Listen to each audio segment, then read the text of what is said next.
Welcome, everyone. I'm Sandra Bargman.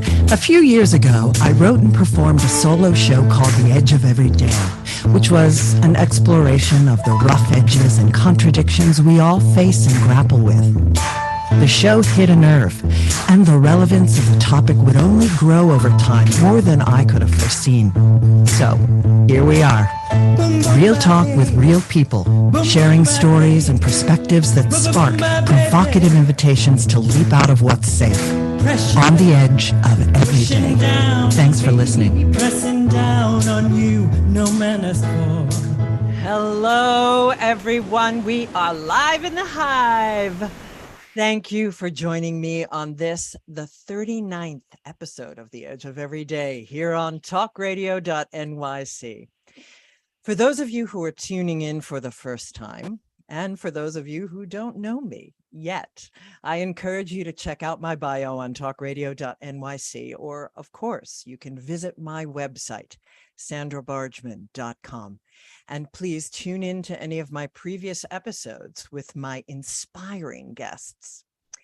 As my loyal listeners know, this show is about celebrating triumphs, pushing boundaries, and exploring rough edges.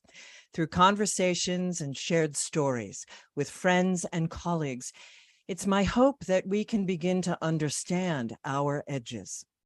And what I mean by edges is those places where we are fearful, those places where we are resistant to change, those places where paradoxes and contradictions live in our beliefs and our understandings, both about ourselves and about the world around us. Those places we don't want to look. Listen, we live in turbulent times, and we are coming to understand that life simply isn't black or white.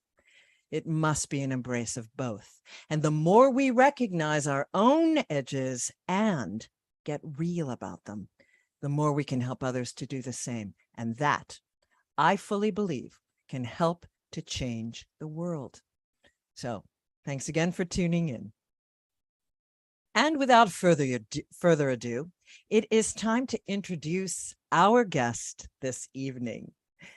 Anita Adams is a coach, speaker, retreat facilitator, podcast host, and entrepreneur. She is an award-winning leader and the founder and CEO of Joyful Inspired Living, an organization dedicated to teaching people how to tap into inner wisdom, to find clarity of purpose, and how to activate that purpose. Anita is passionate about helping people reconnect with nature as a means to connecting to their internal wisdom and to raising the collective consciousness. In 2003, she founded First Weekend Club, a national nonprofit organization that promotes Canadian film and talent, and remained the executive director through December of 2020. She runs retreats on Bowen Island in beautiful British Columbia, hosts the Joyful Journey podcast, and offers coaching programs that further guides her clients along their spiritual journey to their highest self, so they can step into their calling with confidence and create a life of purpose, passion, and great joy. When she's not working on her business, Anita is playing in the great outdoors with her adventure buddy and husband, either hiking, cycling, kayaking, or simply forest bathing and taking in the wonders of nature. Hello and welcome, Anita Adams. I have to unmute myself. It happens. Hello, thank you so much for having me here. I'm excited to be here with you, Sandra. You're just such a gem and a gift to the world, and what you're doing. I love. Oh my goodness. Thank you. Right back at you. Anita, folks, you know how I always love to tell the story of how I know people. I think Anita and I were separated at birth. I think so too. I mean, we sort of have such this great, this similar trajectory. And I met you through Sam Leibowitz, our fearless leader here at Talk Radio. Who and I he just met in person for the first time last week, which was oh, really that's right. cool. He was He was in up in your neck of the Vancouver. woods. That's right. He's Yeah. traveling. It was Oh, so great to meet him. wonderful, wonderful, Yeah. wonderful. What kind of time did you get to spend with him? A couple hours we were hanging out. We were both members of the Evolutionary Business Council. That's how Oh, right. I connected with him.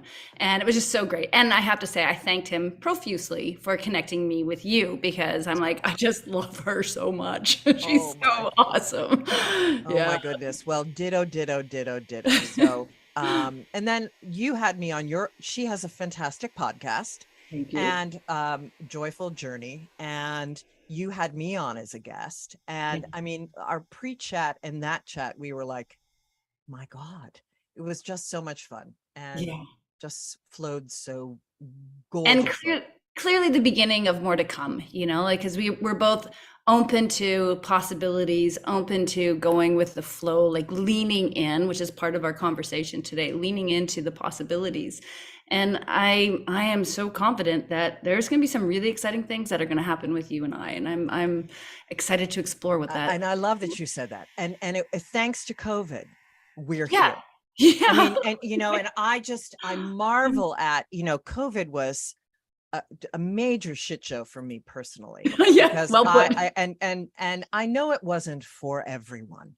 Mhm. Some people had the time and felt that the opening up of the because they were isolated, they felt the opening to work on something that they had wanted to do, but there wasn't an enormous shift in the work that they were doing.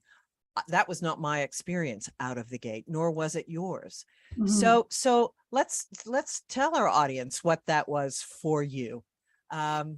Take us on that journey out of the shit show of COVID. Yeah, well, I guess it was that time where everything was crumbling, was falling apart, and as you mentioned, I had another business that I was running that I founded that I was so proud of. It was I founded this organization that was all about promoting Canadian film and Canadian talent, and super passionate about it for a very long time, Yeah. until I wasn't passionate about it anymore. But I And kept. when did that happen? When was That it not? happened about 2018. So And what did that feel like and look like? that's a good question. I liked a lot of what I was doing still. I just didn't have the same pizzazz and zest for it. And there was some frustrations with it. And I wasn't living into that, like getting out of bed every morning going, yeah, this is what I'm here to do. And I want to live like that. I want to live like that all the time. Mm. And I knew that it was time for me to move on to something else. And yet I clung on to what I had created. And there were a number of reasons for that. And what were those reasons? Okay, let me tell you. The first reason was the financial security, because I had a regular, paycheck that was coming in every month, and there was security in that. There's comfort in that.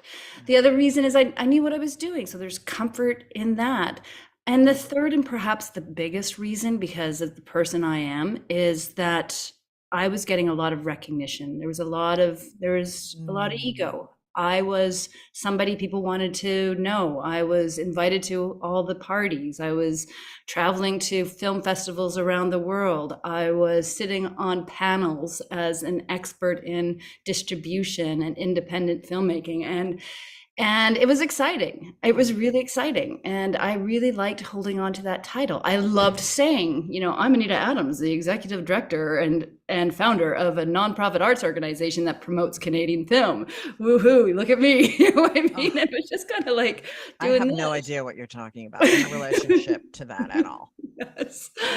Yeah. So I was really clinging on to that. And that coupled with the fact that I had no idea what else I could do. I had no idea. I realized that a lot of my skills were transferable, but to what? What am I going to do? And I didn't know. So when COVID hit, And our funding, got hit, and all of our sponsors, pulled out, and they're like, sorry, we, can't give you the money right now. Maybe, check back with us in 6 months and we'll see what we can do, that sort of thing. And then of course the film industry literally shut down, like there was, boom, it was done. I was forced to, make a decision. Like, I can fight for this. I can fight for this, or I can let go of the comfort that I was having with this. I could let go of the life raft that I've been holding onto for the last couple of years and try to swim to another shore, try to find another island that can be mine, that I can call my home. And so I let go, and then I bobbed in the ocean. To continue with that analogy, I bobbed in the ocean, feeling aimless and uncertain, and just like, what now?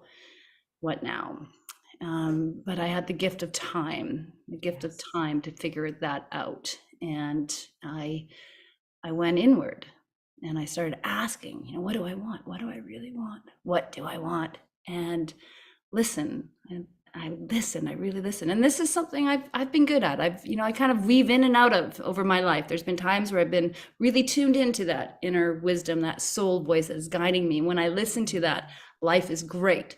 And then I forget. I forget to listen. I get lazy, whatever it is. I stop doing the work and I forget. And that's, I forgot to listen, and I had to be reminded. That this is time to look inward and listen again. So yeah. And what did you hear when you started to listen? Well, actually, you said you've always listened to this. Would you consider yourself sort of a spiritual person, or someone that had the antenna? So that's such an interesting question, and I've actually been writing about this. It's going to be an episode of my podcast coming up. Of course it is. Yes. Yes. I think, and I know we're going to go to a break soon, so I'll keep it really short. I think we all have the ability. I think some of us have a cocktail straw size antenna, and some of us have like this massive tunnel, like an oil tanker tunnel that receives the downloads. And with work, we can expand that little straw that we're trying to suck in the beautiful downloads and create a bigger tunnel. So, and most of us are somewhere in between, right? Indeed. But I think to how we started out with this, I think COVID really was an extraordinarily powerful time collectively to call people to open that straw up. I agree. That really pulled the rug out from underneath a lot of people. Yes. And called people forward to, not that, you didn't follow the wisdom to create and think outside the box to start your nonprofit. Oh, 100%. And the courage to do that, but to listen to the next steps. Yeah. And it was just, and to begin to step out of the ego connection with, it was sort of, all of us were drawn beyond those ego identities. I believe if we were listening deeply. So 100%, I think you're right. Yeah. So on that note, we're going to take a break. And when we come back, we're going to talk about the very enormous edge between courage and surrender. When we come back with the glorious Anita Adams on the Edge of Every Day. Stay tuned. Are you a business owner? Do you want to be a business owner? Do you work with business owners? Hi, I'm Stephen Fry, your small and medium-sized business or SMB guy, and I'm the host of the new show, Always Friday. While I love to have fun on my show, we take those Friday feelings of freedom and clarity to discuss popular topics on the minds of SMBs today. Please join me and my various special guests on Friday at 11 a.m. on talkradio.nyc. Are you a conscious co-creator? Are you on a quest to raise your vibration and your consciousness? I'm Sam Leibowitz, your conscious consultant. And on my show, The Conscious Consultant Hour, Awakening Humanity, we will touch upon all these topics and more. Listen live at our new time on Thursdays at 12 noon Eastern Time. That's The Conscious Consultant Hour, Awakening Humanity, Thursdays, 12 noon on talkradio.nyc.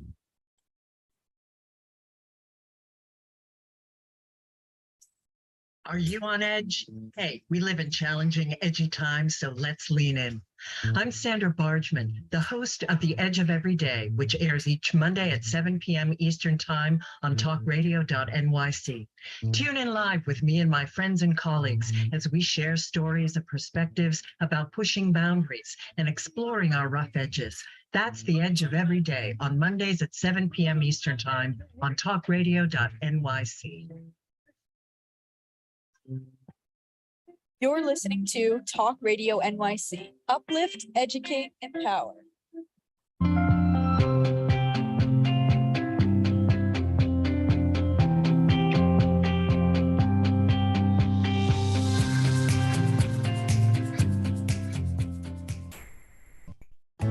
Chipping around, kick my brain to the ground. These are the days it never rained, but it pours on the edge of every day. And we are back with Anita Adams on the edge of every day. So let's talk about that edge between courage and surrender, that great paradox. People think of surrender as being this sort of weak stance, and courage being this powerful arg stance. And which got me thinking when I was thinking about what I wanted to speak with you about. I just started, you know how this happens when you start to think of a word and you have your notions of what that means and your personal understandings. But I started to go, what does courage even mean? Just what is courage? So how would you answer that, Anita? I think it's different for everybody. I would No, totally agree with that. Yeah, 100%. And I agree with what you instance. Sorry? And different in each instance. Yeah, absolutely. I think we kind of hit on it a little bit before. One of us said, and it could have been either of us, that, courage is really stepping out of your comfort zone. And sometimes that might be even just getting up in the morning to move forward with one thing in your day. It doesn't have to be, like you said, it doesn't have to be this big, bold action, but that could be a big, bold action. Well. Just getting up and moving forward, taking being empathic to someone else's struggles. Yeah. Taking that stance. Taking a stance. Speaking up for someone, like somebody who has a bias, a racial bias, or so, speaking up for others. The courage. Absolutely. With the people I'm working with, my clients, largely courage is about, for them, it's moving into what they feel that their purpose is, and having the courage to lean into that, or even have the courage to try to understand what that can be. And what that involves is a real inward looking. You and I spoke about know yourself, know thyself. That is what courage takes to know thyself. You have to really, take that time to understand who you are. And that's an act of courage. Completely and utterly. And I think about, in doing the solo show, The Edge of Every Day, and then moving into this, we always circle back to, I think the biggest edge is always the fear of change. Absolutely. And that is everything we've just been speaking about, having the courage to to embrace change. And that's where surrender and courage can come together. Yeah. So, before we get into surrender, this was another thing that popped into my mind while I was thinking of our conversation. Is there a difference between courage and willpower? Is there a difference between courage and willpower? That's a really interesting question. That is a really interesting question, and I don't know how to answer that, to be honest. I think because I've never really thought about it. Probably yes and no. It just to me it was go. Yeah, it is both yes and no. Like you can, if you have willpower, you can maybe more easily lean into courage, but then you also maybe need to have courage to have a little bit of willpower. I don't Right. know. It's I'm I gonna know have it was fascinating because I have a lot of willpower, but I Mhm. don't know that, I mean, is the connection of willpower to, you know, ambition and powering through something and maybe not going within and Maybe not listening. going within. And but you know, in some instances, you know, I have a lot of willpower and I'm going to just forge through like, Well, okay, I think that's really interesting, that idea about forcing through things. And I don't think that that's the answer. That's part of what surrender is about, is actually letting go of trying to force things and make things happen. And this has right. been really one of my biggest challenges, because and I suspect like you and perhaps like many of your You know, listeners surrender's want to very make easy things. for me, Anita. We want to make things happen, right? And we're Right. we're doers. So it's like, okay, give me a task and I will do it. And once I know what I need to do, I'm just gonna go for it. Right. And That willpower, the that willpower. ambition, and how does that rub up with the courage and with the, wait a second, Yeah, listen, be and listen before you take that action. right, right. So a message that I've been receiving a lot lately is to slow down and stop trying so hard. Oh, I love that. Yeah, and it's so freaking Please. hard for me to do that because I just want to go, go, go. I want to know what the next thing is I'm supposed to do. And the next thing I'm supposed to do is slow down and not try so hard. I'm like, but Yeah. And is that what you received? What did you receive during, you know, when you really were getting the idea for and really beginning to listen in deeply? Yeah. How did you get that message? How did you go within? How did you connect Yeah. with your surrender? Okay, us thank that. you for asking those questions. It's a big part of the foundation of what I teach actually, and it's I call it the 3 guiding principles to inner wisdom. And the first is about going inward. It's look, listen, learn. Those are my 3 guiding I principles. love the alliteration. Yeah, I know it makes it easy to remember. Look, listen, learn. And the look is the looking inward. And for me, to do that, a lot of people do it in different ways. Meditation, of course, is sort of everybody really knows that that's, the way in.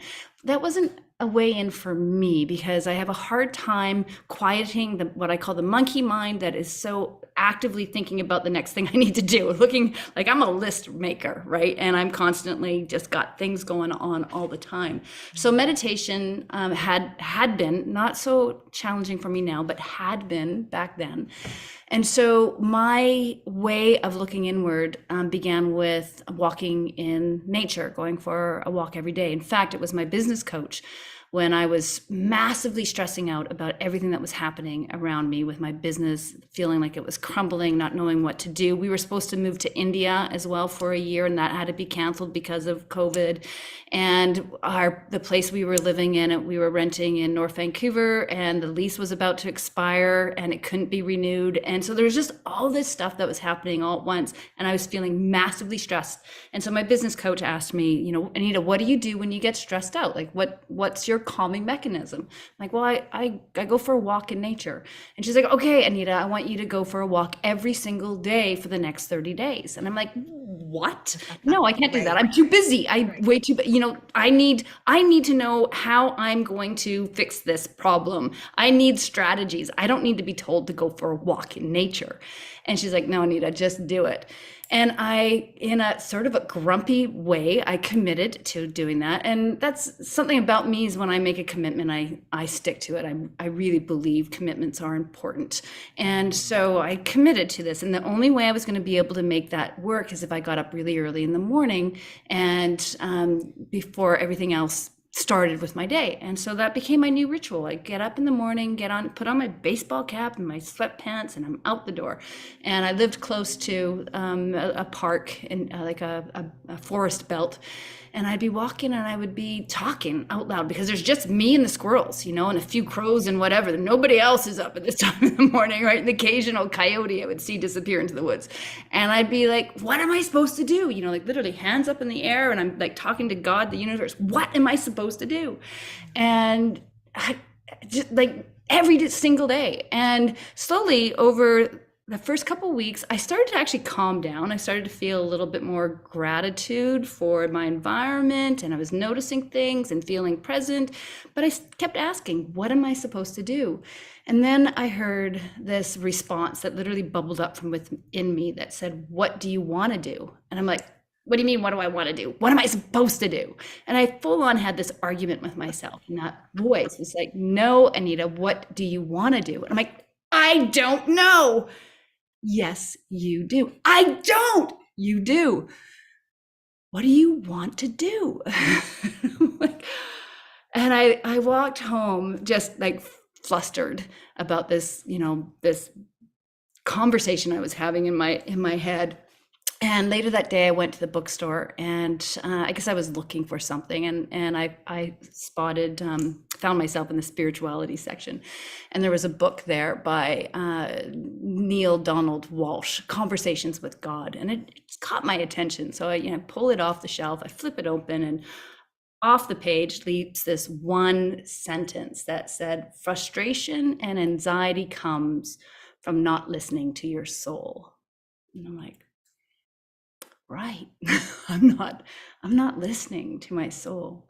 So I went back into the forest the next morning, and I started asking a new question. Instead of saying, demanding, tell me what I'm supposed to do, I started asking myself, what do I want? What do I really want?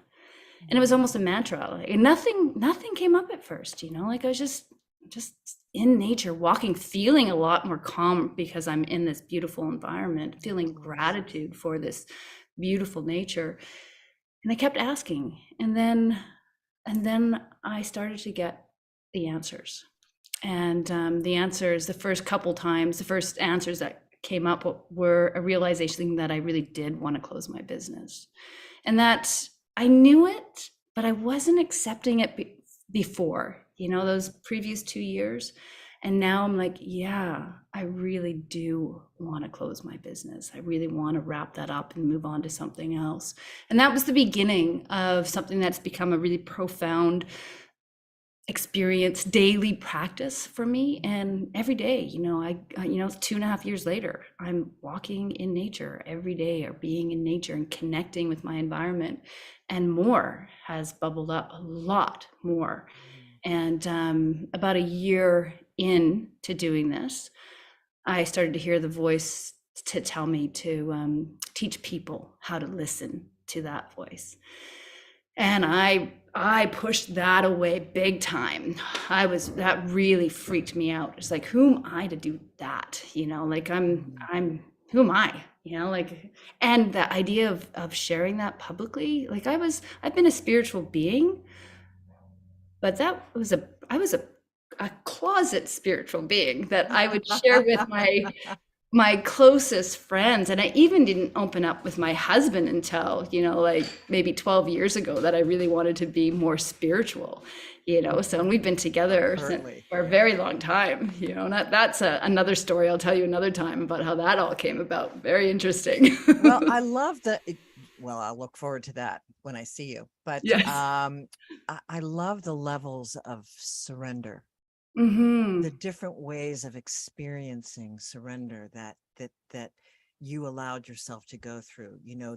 The stereotypical sort of screaming and yelling at it, and almost like shadow work, in the sense of, we think of shadow work as being only things we don't want to do, don't want to see, when in fact it's also things that are great, that we are somewhat afraid to embrace. Right. Yeah. And that sense of, of course I can teach this. I've been asked to do this, and I will surrender lovingly to this. It took me a year, Sandra, to actually lean in with that one and listen to it. And maybe I'll tell you the story if you want to hear it after. I would love it when we come back after. Yeah. When we come back after our break, we're going to hear the story of how Anita Adams surrendered on the edge of every day. Stay tuned. Howdy, I am Joseph Franklin McElroy, host of the new podcast, Gateway to the Smokies. It airs on talkradio.nyc every Tuesday night from 6 p.m. to 7. Every episode is dedicated to memorable experiences in the Great Smoky Mountains National Park and surrounding areas. This show features experts and locals who expound upon the richness of culture, history, and adventure that awaits you in the Smokies. Tune in every Tuesday from 6 p.m. to 7 on talkradio.nyc. Are you passionate about the conversation around racism? Hi, I'm Reverend Dr. TLC, host of the Dismantle Racism Show, which airs every Thursday at 11 a.m. Eastern on talkradio.nyc. Join me and my amazing guests as we discuss ways to uncover, dismantle, and eradicate racism. That's Thursdays at 11 o'clock a.m. on talkradio.nyc. Are you a small business trying to navigate the COVID-19 related employment laws? Hello, I'm Eric Sauvert, employment law business law attorney and host of the new radio show, Employment Law Today. On my show, we'll have guests to discuss the common employment law challenges business owners are facing during these trying times. Tune in on Tuesday evenings from 5 p.m. to 6 p.m. Eastern Time on talkradio.nyc. You're listening to Talk Radio NYC at www.talkradio.nyc. Now broadcasting 24 hours a day.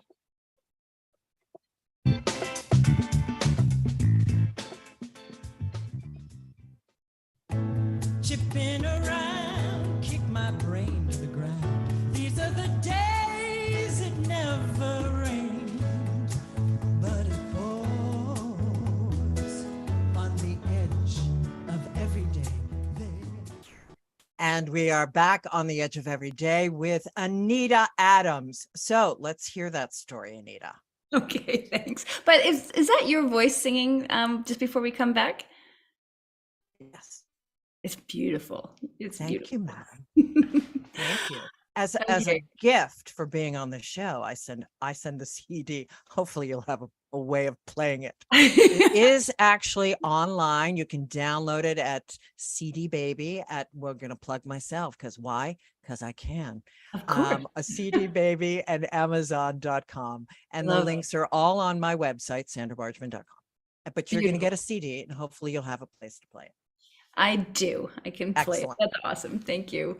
All right, let me share the story about finding courage. And it started with my husband and I decided to go on an extended kayaking trip. It was a 33-day kayaking trip from where we live here on Bowen Island up the west coast, over 320 miles. I'm not sure what it is, kilometers. No, pardon me, over 320 kilometers. I can't do the reverse, but anyways, it was a distance. And we were in 2 single kayaks. And it was the first time that I had ever gone on a kayaking trip in a single. Previously, my husband and I have done a lot of kayaking trips in doubles. And I had said just to my husband the previous year that I would never do a kayaking trip in a single kayak. Yet here I am in the middle of the ocean. It is probably about day 21 of this epic adventure. And it was flat, calm, absolutely beautiful, beautiful, calm. You know, the sea and the sky just kind of blended into one. There was nobody else anywhere in sight. It was just me and my husband. He was about 10 feet behind me. It was really hot and beautiful. And I felt so at peace and so at one with my environment. And I had one of those bubbling ups of a message, and the message simply was, it's time. And I knew in that moment what that was. It's time, Anita, to lean in. It's time to listen to your inner wisdom, the guidance that is trying to take you to your highest self, the grandest version of your life. It's time to start teaching people how to listen to their inner wisdom. It's time to move through that fear. It's time to move through that fear. And also in that moment, I recognized that, wow, Anita, a year ago, I told myself I could never go on a kayaking trip in a single boat. Yet here I am. I found the courage to do that. How did that happen? Yeah. And I realized it was just taking little baby steps, little things that you can do to build your courage. For one, I was given a single kayak that I could use or borrow.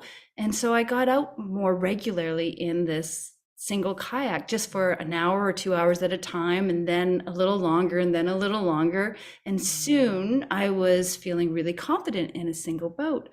And I'm like, I can take that same principle of just baby steps and start to apply that to this. I don't have to become this, big whatever. I didn't even know what this was. I just knew that I can take little steps. I can just set the intention that this is what I'm going to lean in and do.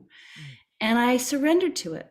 And the interesting thing is that almost instantly, things started to fall into place without me even trying.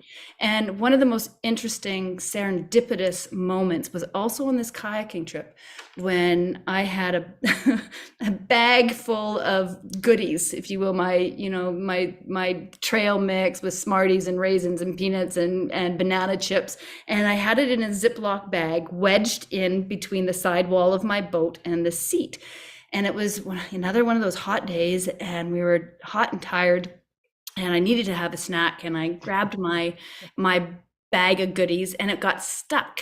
And I just yanked on it, and something caught and ripped the bag, and Smarties and peanuts went flying everywhere. And I'm like, oh no, this is supposed to last me 30 days, and I'm just like, I need these. And we were just off this beach, not too far up. And my husband said, let's just pull into this beach, and we'll get you a new Ziploc bag. You can clean out your boat. We'll save what we can. And so we pulled into this beach, and I'm cleaning up the boat, and down walks this lady, the beach that we landed on, and she's talking to Tom. And then finally my husband Tom, and then finally I walk up after I've cleaned up, and she's like, you look really familiar, Anita. And I'm like, yeah. She's like, it's Adele. I'm like, I had met this woman 2 years previously, and we had Adele Anderson. Yes, Adele Anderson. I know Adele. Adele has been on my show. Oh my God, that's so funny. I love it. So this was like, we were supposed to meet. I had met her in Los Angeles, actually. There was a conference that was being held down south, upside Thinking Lisa Marie, if you know her, she was putting on a conference. And so we met at this conference, but we just like surfacely met. I like you, let's connect after the conference. And, we connected on Facebook, and I got home and I sent her a message. I didn't know she even lived in BC actually at that time. I sent her a message. I'm like, hey, let's get together. Let's set up a Zoom call and learn more about each other. And then COVID hit, and we completely, just everything dropped. We just completely forgot, and nothing happened. 2 years later, my bag of peanuts and Smarties explode, like right in front of her house. And I had no idea that she lived up the coast. And so we chat, and I'm like, okay, I don't believe in coincidences. I think there was a reason that I was meant to land on your beach. So when I get back from my kayaking trip, I'm going to give you a call, and let's just explore what that means. And so I did. And she was the one, I thank her profusely. She connected me to so many people. I told her during this trip, I started to think about what it is that I want to do. And I thought, I want to launch a podcast. I think I might want to. It may be her who connected us. No, it was Sam. It was Sam. Okay. It was Sam. Anyway, I digress. But she I told her that I was thinking about doing a podcast, and I'm thinking about doing retreats. And she connected me to a couple key people that just moved things forward like lightning speed, like things just fell into place. And I am so grateful to that woman and all the people she's connected me to. And it was that reason, or one of those reasons. By the way, she's going to be part of our mastermind group. So like that, I invited her to be a part of that. And you know her. That's so cool. Lovely. So now that we're on retreats, let's lean into your retreats and what you offer, and how you run them, and and what you hope people get from these retreats, et cetera, et Okay. cetera. And Let me- that should include your signature program. Oh, you've Yeah, already it talked about does. Yeah, and I can dive into that a little bit more if there's time. So let me just say that when I decided that I was going to go forward with the retreats, I was scared, really scared. Like it was really massively uncomfortable for me to put myself in that teaching position in a retreat space, exposing myself. And I knew that this could totally flop. It could totally flop.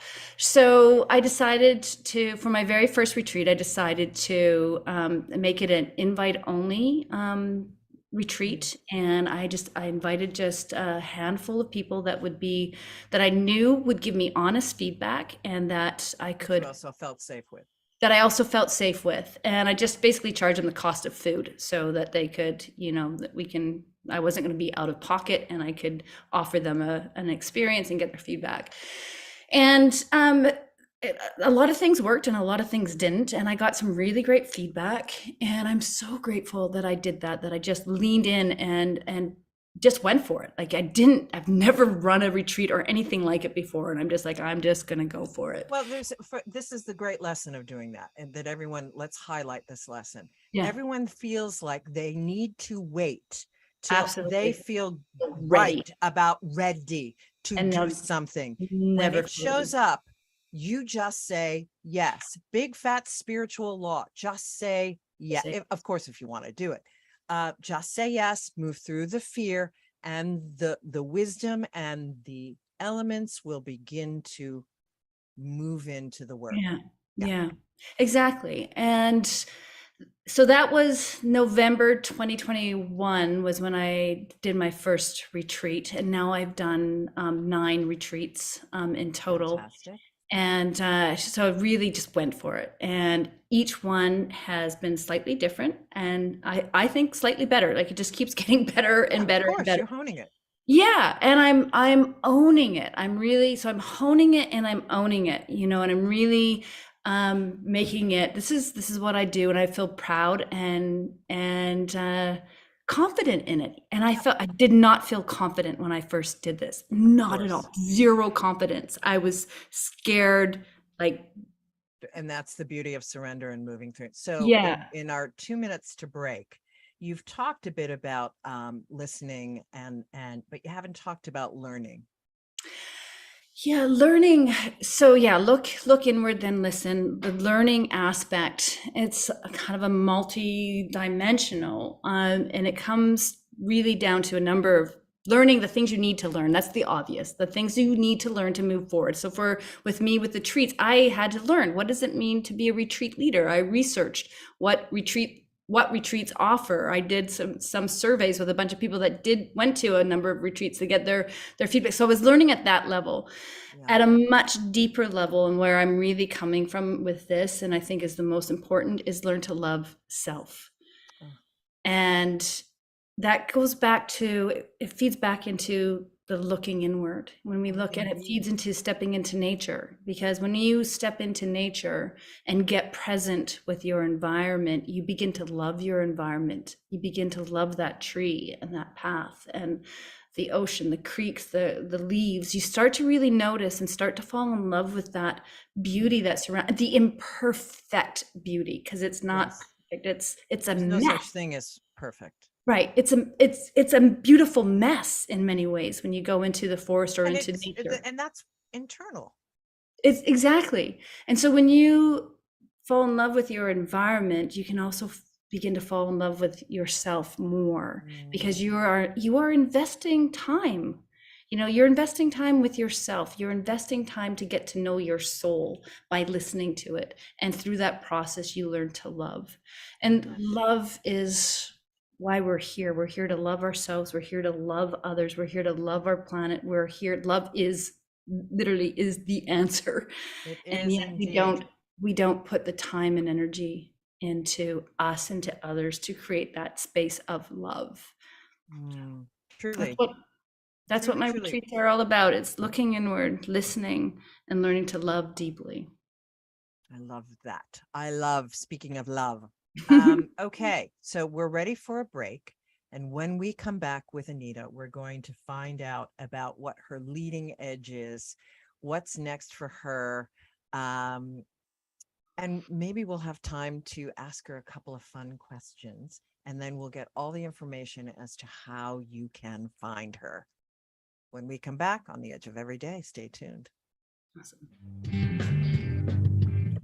Hey, everybody, it's Tommy D, the nonprofit sector connector, coming at you from my attic. Each week here on talkradio.nyc, I host a program, Philanthropy in Focus. Nonprofits impact us each and every day, and it's my focus to help them amplify their message and tell their story. Listen each week at 10 a.m. Eastern Standard Time until 11 a.m. Eastern Standard Time, right here on talkradio.nyc. In a post-COVID world, you may have many unanswered questions regarding your health. Are you looking to live a healthier lifestyle? Do you have a desire to learn more about mental health and enhance your quality of life? Or do you just want to participate in self-understanding and awareness? I'm Frank R. Harrison, host of Frank About Health, and each Thursday, I will tackle these questions and work to enlighten you. Tune in every Thursday at 5 p.m. on talkradio.nyc, and I will be Frank About Health to advocate for all of us.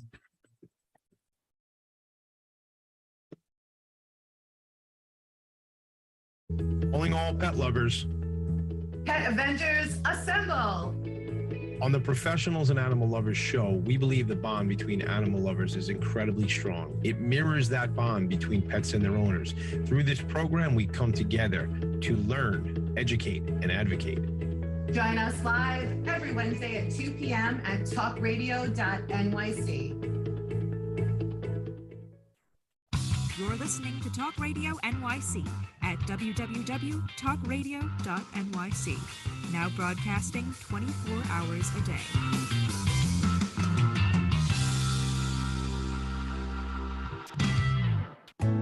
Chipping around, kick my brain to the ground. These are the days it never rained, but it pours On the edge of every day, and we are back.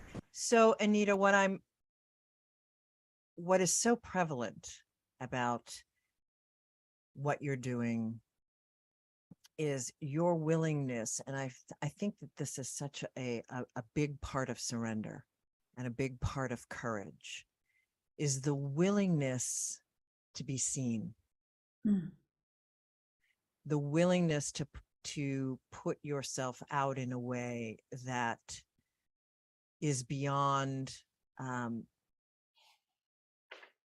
it's sharing your truth, sharing your voice, sharing your wisdom, and the willingness to be seen in that aspect, in that way. That's an incredible edge.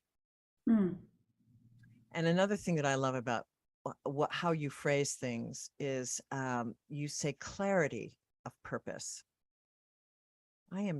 Am I going in and out of color, like pink and not pink? I'm seeing a little bit of pink popping up. There it is. There we go. Wow. Okay. Well, that's exciting. That is my aura. There you go.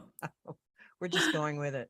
But what I love, something that you talk about, because I think that find your purpose is so overused in the spiritual community.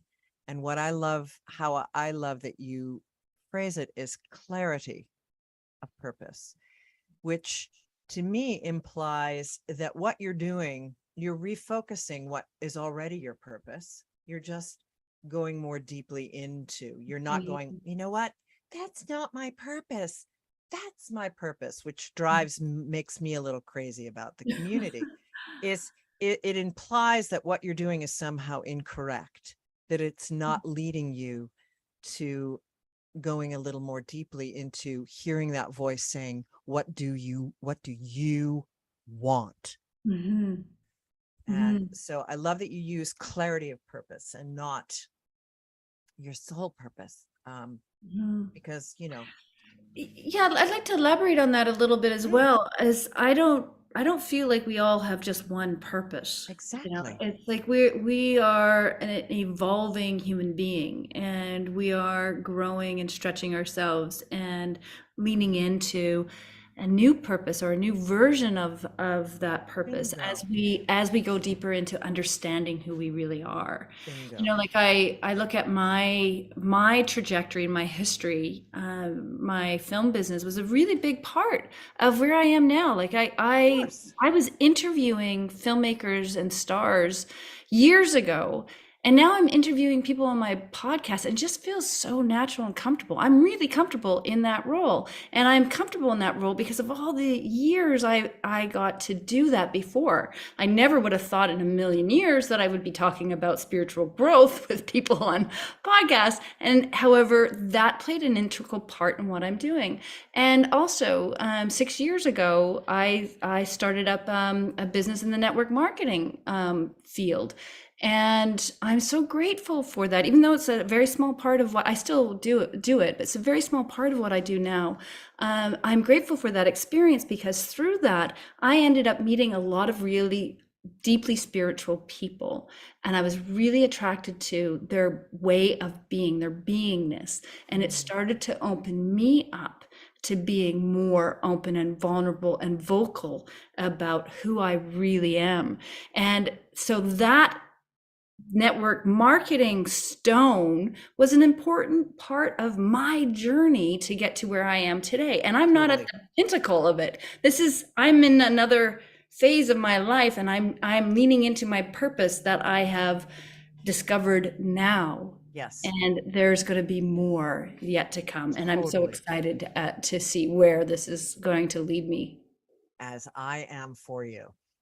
So I want to talk to you about your leading edge. So what, if anything, do you have some project that's a part of this new vision, some project potentially, doesn't have to be, that you keep pushing back, some dream, something that you want to do that you keep pushing back on your timeline?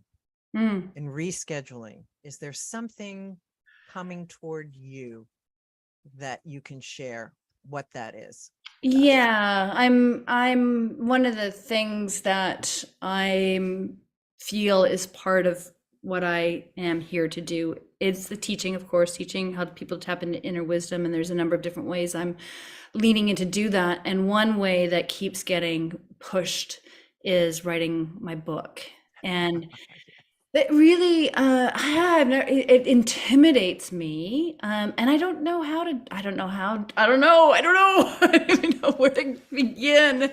And I've actually tried many times. I've got like so many different beginnings, and I know what I probably really need to do is hire a coach to help me with that process. And I have a couple. Why I'm not doing that? Sorry. I have a couple of friends that do that. Well, because you're afraid. It's okay. Yeah. I mean, it's another way of sharing your truth, and it's something that you haven't done. I mean, trust me, I'm sort of there myself. But I put things out on Instagram and Facebook, and you're a wonderful writer. I've read your blogs. Thank you, and I feel confident in my writing in short form. Putting it into a book just feels big and daunting, and it scares me. It really does. And I know I'm going to do it. It frustrates me too that it's taking so long to get done. Well, you have a lot of other things on your plate. I do also want to ask you about your nomadic life. How did you get to? She has a nomadic life, people. Yeah. Anita Adams and her husband and family live a nomadic life. So, what is nomadic about your life, and how did you make that leap? That was one of the first things that came to me actually when I was in the forest in those early days when COVID hit. Talk about surrender. Yeah. And so our children, they're adult children. Our daughter is 24 and our son is 21, and they both told us around the same time when we figured out we couldn't go to India and my business was crumbling, that they were going to move out on their own. And so I came home to my husband one day and just said, what do you think about just getting rid of all of our possessions and not worrying about trying to find a place to live? And let's spend the summer, because he's a high school teacher, just enjoying the summer without stress.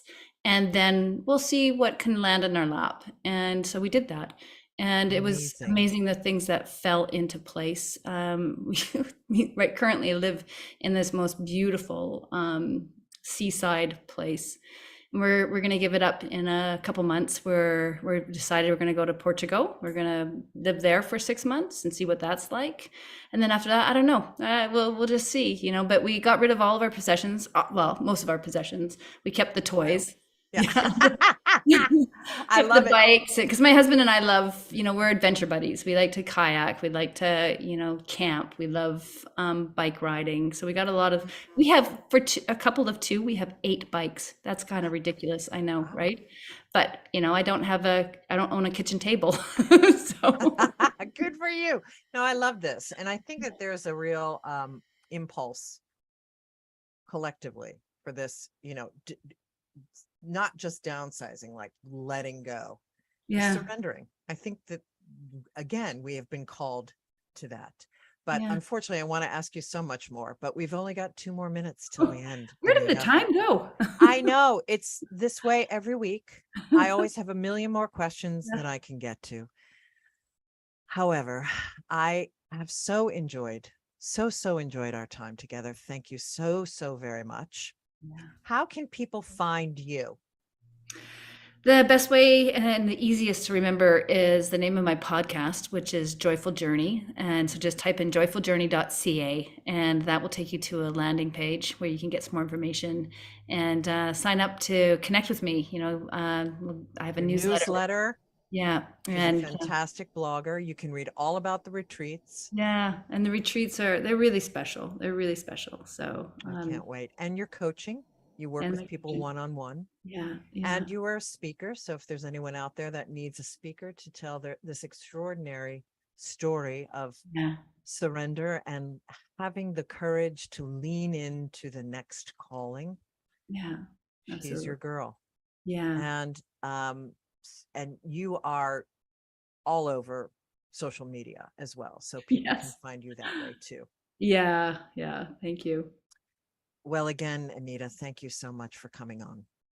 My pleasure. It's always great chatting with you, Sandra. I really love the opportunity, and I'm honored to be here in this space with you and your listeners. And I'm, as you said at the top, I'm looking forward to more. Yes. Amen. Cheers to more. More is more. Not less is more. More is more. Except when you're nomadic. Exactly. And to our listeners, thank you so much for spending this hour with Anita and I. Remember that you are always at the edge of the miraculous. So until we speak again next week, take good care. Good night. This is our last dance. This